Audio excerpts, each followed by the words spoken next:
Portugal Spain high voltage match এবং আপনার সঙ্গে যখন কথা বলছি তখন বোধহয় তারা মাঠে দাঁড়িয়ে যে আনুষ্ঠানিকতা সেটা শুরু করেছেন। একটা সময় তারা মাঠে নামবেন। ইতিহাস স্পেনের পক্ষে দুই দল ৪১ বার মুখোমুখি হয়েছে, ১৭টি স্পেন জিতেছে, ৬টিতে পর্তুগাল, ১৮টা ড্র হয়েছে, মানে ড্রয়ের সংখ্যাটা এখানে অনেক বেশি। আপনি আজকে কাকে এগিয়ে রাখবেন? দুই দলই তো বলা হচ্ছে সর্বশক্তি নিয়ে এক্সক্লুসিভ টিম নিয়ে এসেছে এবং দুটো দলই আসলে ফাইনাল খেলার দাবিদার। কি বলবেন? জি, ধন্যবাদ।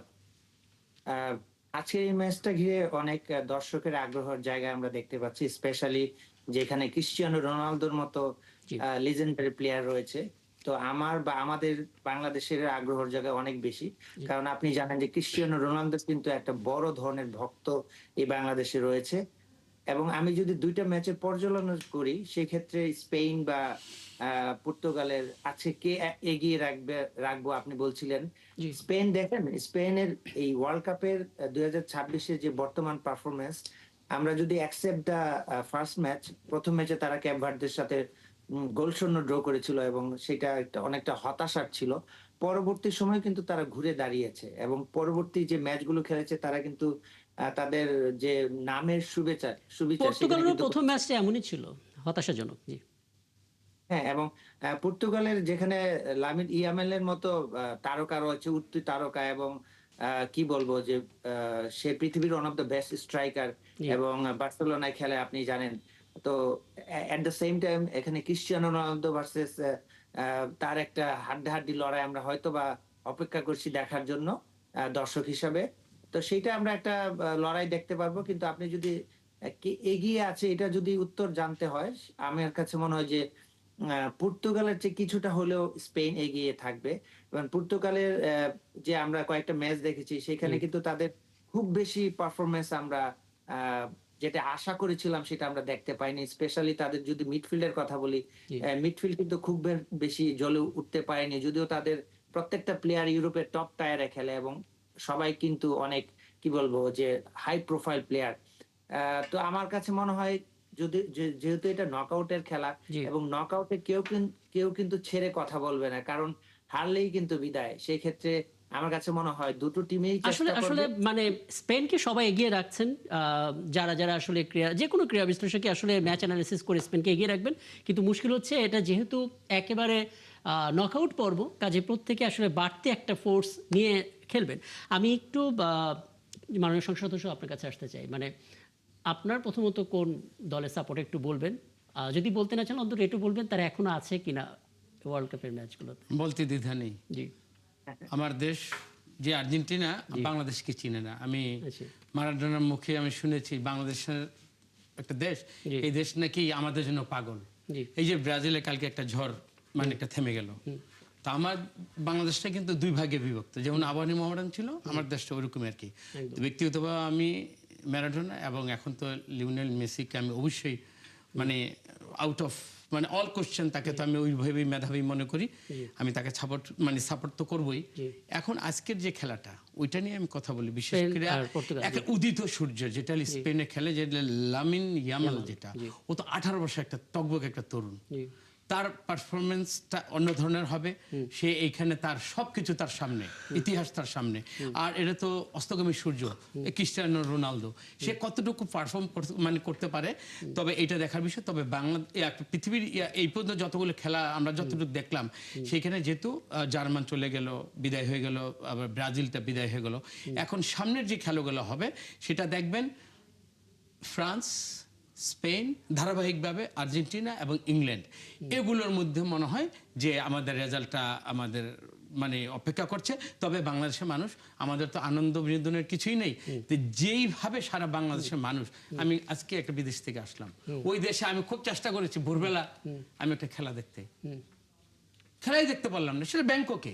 তার মানে আমরা যে উতলা হয়ে যাই, খোদ ব্যাংককে আমি একটা খেলা দেখতে যাব, ওইখানে আমি যে হোটেলে ছিলাম ওইখানে কোনো সিস্টেম নেই।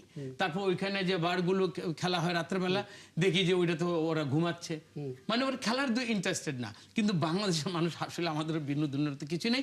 তবে এই বিনোদনটাকে আমরা এতটুকু জায়গায় না নিয়ে যে, কালকে ধরুন আমার এইখানে একটা ছবি আছে, দুইজন পানি ডালতেছে ব্রাজিলের হারের পরে, এমন হইতে পারে হয়তো হার্ট ফুলকে মারা গেছে। আমরা ওই পর্যায়ে যেন ইমোশনটাকে আমরা না একজন তো নিয়ে যাই। বলছিলেন ভালো যে খেলা বন্ধুদের দেখতে সামনে চাই। মুখ দেখাবো কি করে, না, অনেক এইটা support এমন করে কিছু নেই, ফেলেছেন। এটা আমরা অতিরিক্ত অ্যাকচুয়ালি আমাদের তো ওরকম আনন্দ করার কিছুই নেই।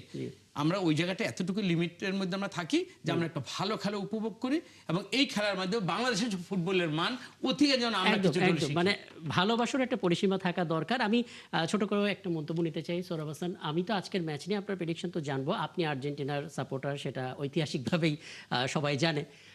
দুজন আর্জেন্টিনার সাপোর্টারকে সামনে নিয়ে কথা বলছি। ডোনাল্ড ট্রাম্প একটা কাণ্ড করেছেন। তিনি ইউএসের একজন প্লেয়ার, স্ট্রাইকার বালোগানো, তিনি রেড কার্ড পেয়েছিলেন। পরবর্তীতে তিনি নাকি ফিফার সভাপতিকে ফোন দিয়েছেন, কাজটা ভালো হয়নি, তুমি এটা না করলেও পারতে বা কিছু একটা। তিনি আসলে সেই লাল কার্ড উইথড্র করে নিয়েছেন। এটা নিয়ে বিতর্ক হচ্ছে। আপনি আপনার এত বছর ধরে সাংবাদিকতার চোখ দিয়ে এতগুলো খেলা কাভার করেছেন, দেখেছেন, কখনো কি এরকম ঘটনা শুনেছেন? ডোনাল্ড ট্রাম্প শুধু রাজনীতি তো নানা রকম উদাহরণ তৈরি করেনি, এবার দেখলাম যে বিশ্বকাপেও তৈরি করেছেন, এবং সেটা খুবই খুবই ন্যাক্কারজনক উদাহরণ। আর এই ঘটনার পর মানে বিশ্বকাপ মানে যেসব দলগুলোর আত্মমর্যাদা বোধ আছে তারা খেলবে কিনা এই প্রশ্ন আছে। জি দ্বিতীয় হচ্ছে এটা তো প্রশ্নবিদ্ধ হয়ে গেল। জি তার দেশের দলের যাকে লাল কার্ড দেওয়া হয়েছে সেই লাল কার্ড প্রত্যাহার করিয়ে তিনি তার দলকে জেতাতে চেয়েছেন অন্যায়ভাবে, অন্যায্যভাবে। সুতরাং এটি তো পুরো খেলাটাকে একটা প্রশ্নের মধ্যে ঠেলে দিল।